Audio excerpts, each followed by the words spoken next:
আসসালামু আলাইকুম রহমতুল্লাহ। সম্মানিত ইউটিউব বন্ধুরা, দেখেন আজকে আমি দেখাবো 12 মাসি থাই আমড়ার গাছ।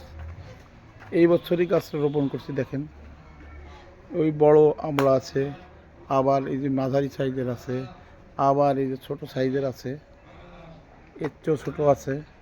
দেখেন থোকায় থোকায় ধরছে কি পরিমাণ। আপনাদের কারোর যদি আঙ্গিনায় একটু জায়গা থাকে কিংবা ছাদে একটা ড্রামের ভিতর 12 মাসি থাই আমড়ার একটা গাছ রোপণ করতে পারেন। এই বছরই আমি রোপণ করছি আষাঢ় মাসে।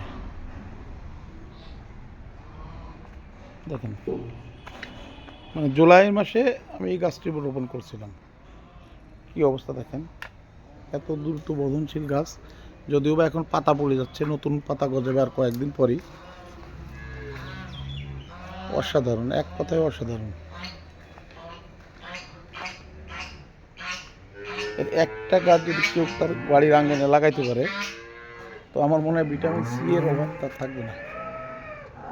চিন্তা করা যায় কি পরিমাণ ধরছে। দেখুন আল্লাহর কি রহমত, একটা থোকায় এই পরিমাণ। আমরা আল্লাহ পাকে কি কারিশমা। দামও অনেক বেশি না, হয়তো 500-700 টাকা নিবে একটা চারা। যে কোনো নার্সারিতে যে যদি বলেন থাই 12 মাসি আমড়ার চারা, অসাধারণ, এক কথায় অসাধারণ। দেখেন কতটুকু গাছ এবছরই রোপণ করছি। গাছের বা সব মিলে 4 থেকে 5 মাস হয়েছে, এই পরিমাণ ফল হচ্ছে। যাক আলহামদুলিল্লাহ, সবাই ভালো থাকবেন, সুস্থ থাকবেন, আমার জন্য দোয়া করবেন, আমিও সবার জন্য দোয়া করি। আসসালামু আলাইকুম রহমতুল্লাহ।